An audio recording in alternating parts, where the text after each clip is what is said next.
انا ببني عاصمه جديده ليه؟ وده السؤال يطرح. هل علشان يتقال ان مصر بطل العالم في العواصم؟ ولا ببني علشان احل مشكله؟ هي ايه المشكله؟ ولا ببني للوجاهه الاجتماعيه؟ هو عايزين يعملوا زي دبي بيقولوا يعني. ماشي، يعني وجاهه اجتماعيه ولا احل مشكله؟ هم بيقولوا بيحلوا مشكله المرور والزحام. كلام محترم، كلام محترم زي الفل. العاصمه الجديده حضرتك هيبقى مساحتها زي ما قالوا 700 كيلو متر. كلام محترم. يعني قد سنغافوره 7 مرات. تمام.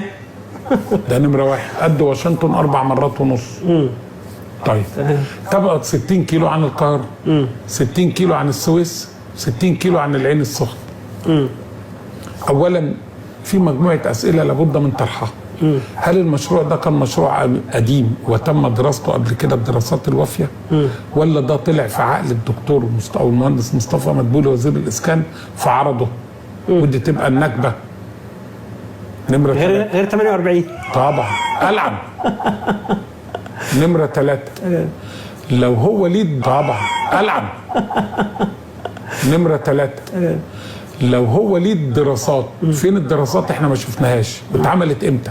المهندس مصطفى مدبولي تولى الحكم في وزاره ابراهيم محلب الثانيه اللي هي جت يوم 16 يونيو 2014. يعني بقاله 8 شهور. مين بيوت الخبره اللي ساعدته في طرح هذا المشروع وقامت بدراسته؟ سواء بيوت خبره هندسيه او بيوت خبره اقتصاديه او بيوت خبره ماليه او بيوت خبره امنيه او بيوت خبره تامينيه او زراعيه. مين الناس اللي قالوا دول؟ تمام. تدبير المبلغ هيجيبه منين؟ لو جاي منح ومعونات، مفيش دوله بتعيش على المنح والمعونات، مفيش حد هيمنحك 42 مليار. مرحله اولى. يبقى السؤال الثاني جاي من الخزانه المصريه، الخزانه ما فيهاش 7 جنيه ونص. جاي نوع من انواع القروض. طب انا اقترض وازود الدين الخارجي على الدوله للاجيال القادمه؟ وخصوصا ما فيش عائد يعني. تماما. نقول احنا العائد الهدف من ان انا بعمل عاصمه جديده، انا عاوز افضل العاصمه القديمه. ده كلام محترم. انا مش من انصار تطوير العشوائيات. الحاجه القديمه زباله سيبها. محترم. انا مش من انصار تطوير العشوائيات. الحاجه القديمه زباله سيبها. لازم اقضي على العشوائيات نهائي. تمام. عشان خلينا منطقيين. خلاص ماشي. طيب انا بعمل تنميه محور قناه السويس. يعني ايه؟ يعني ببني 6 محافظات جديده. بورسعيد، الاسماعيليه، السويس، شمال سيناء، جنوب سيناء، وسط سيناء العاصمه الجديده او المحافظه الجديده المزمع اقامتها اللي هتبقى عاصمتها بوزنيمه. ده كلام محترم. بالمناسبه مصر الدوله الثالثه على مستوى العالم في الثروه المحجريه. 55% من ثروه مصر المحجريه موجوده في وسط سيناء في منطقه المحجريه. طبعا. اللي هي الرمله الرخام والجرانيت والرمله البيضاء والرمله السوداء والالمونايت والكربونات الكالسيوم. مش كده؟ اصل سمعتها الاول المعدنيه. لا المحجريه. المحجريه. شوف بس سابي من حضرتك. تمام. دي في منطقه ابو زنيمه في وسط سيناء. يبقى انا عاوز اعمل 10,000 مصنع هناك. طيب انا من انصار الاتي. 1 سيناء احنا قعدنا بنستردها، ده خدنا 5 حروب: 48 56 67 حرب الاستنزاف، حرب 73. تمام. مش كده؟ تمام. ادي 10 حروب، كل حرب كان فيها شهداء وفيها ابطال. صحيح. مش كده؟ صحيح. يبقى انا عاوز اعمل 10 احياء على غرار حي مدينه نصر او مدينه نصر اللي موجوده. كل حي واحد يتسمى شهداء 48، ابطال 48، شهداء 56، ابطال 56 وهكذا. تمام. تمام. الاحياء دي تتعمل فين سعادتك؟ في 7.8% من مساحه مصر. الاحياء دي تتعمل فين سعادتك؟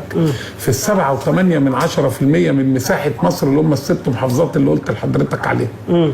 ابقى انا نميت سيناء بالكامل ولا غلط؟ تمام. عملت لها مصانع بالكامل. عملت المزارات الدينيه اللي موجوده فيها بالكامل ولا غلط؟ سحبت من الوادي والدلتا 10 و12 مليون بني ادم وديتهم هناك. يبقى ما فيش فراغ امني موجود. يبقى لا تقدر اسرائيل ولا الاخوان ولا اي كلام فارغ يقدر يخش لي.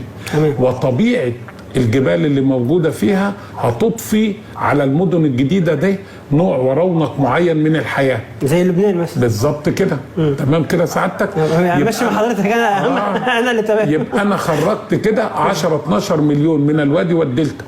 طيب جميع الاحياء العشوائيه اللي عندي ورا منطقه مسبيرو نقول والله المناطق العشوائيه اللي موجوده بقى شقه تعبان ومش عارف الحواديت الطويله دي، مش كده؟ المشكله عندي ان انا لما اجي انقل الراجل هقول له خد اوضه تاني مش عارف ايه في مساكن اديال ايه ومساكن ايه وكلام فارغ ايه. تعالى يا عم المنطقه اللي ورا مصبيرو دي 68 فدان، مش كده؟ تعالى يا عم المنطقه اللي ورا مصبيرو دي 68 فدان، مش كده؟ فيها 65,000 واحد، كل واحد هناك حتى الطفل ليه شقه موجوده 100 متر ب 100 جنيه ايجار في الشهر. ده الكلام. الحكومه الارض مجانا، تخش المرافق ابقى انا نقلت دول. طب لما اجي انقلهم اجيب فلوس منين؟ اللي جاي يشتري الارض يطورها موجوده، اللي ورا مصبيرو، اللي ورا الدويقه اللي موجوده لما اجي اطور فيها، اللي ورا مش عارف ايه اللي موجود جاي اطور فيها وتتاخد بيدفع لي مقدم اعمل بيه البنايات، مدينه كامله متكامله. لما اتنقل انا والاستاذ مينا واحنا اصحابنا، ما انا مش عاوز اتنقل لوحدي ليه؟ انا واخد اعيش مع الاستاذ مينا وعلي ومحمد ولمعي، مش كده؟ وشكري والناس دي. لما كلنا نتنقل هناك خلاص. طب ما احنا اتنقلنا زي ده، دليلنا على كده بتوع رود الفرج لما جم يتنقلوا السوق راحوا العبور كانوا يقولوا ابدا ما نخرجش متشبثين بالارض. قال له يا باشوات انتوا كلكم مع بعض هناك، مش هننقل واحد ونسيب واحد. فطالما كله مع بعض موجود مفيش اي مشكله عندي. فاحنا طالعين كلنا انا واخد ان انا اسهر مع الاستاذ مين على القهوه. طب ما انا والاستاذ مين على القهوه هناك ونكتب عليها قهوه كتكوت برضه، ما فيهاش حاجه، مش كده برضه؟ يبقى انت فضيت القاهره، مش كده؟ فضيت العشوائيات اللي فيها، بنيت مدن ادميه للناس، بدل ما كل بقى نقول يعني ايه الحاجات الاباحيه اللي موجوده بتتاخد في المناطق العشوائيه. احنا بنقرا الجرايد والجرايد، مش كده؟ وزنا المحارم وخلافه، وكل 4 عائلات قاعدين في اوضه ودوره المياه مشتركه. لا، ده كل فرد ليه شقه 100 متر 100 متر على الاقل. نعمل نموذج 100 و125 و150 متر بايجار 100 جنيه و125 جنيه و150 جنيه. بس انا بوفر له فرص عمل في المصانع اللي انا بعملها هناك. ولا غلط؟ يبقى انا نقلته وطلعت ناس من تحت تحت تحت خط الفقر، شممتهم هوا بقوا على الخط او فوق الخط بسنتين. وفي نفس الوقت نظفت العاصمه. بالمناسبه انا من انصار القاهره، اقدم 3 عواصم في العالم، القاهره واثينا وبكين اللي هي مصر واليونان والصين. القاهره اقدم 3 عواصم في العالم، القاهره واثينا وبكين اللي هي مصر واليونان والصين. الدولتين الوحيدين الذي لم يتغير حدودهم حتى الآن، القاهرة مصر والصين لم يتغير حدودهم.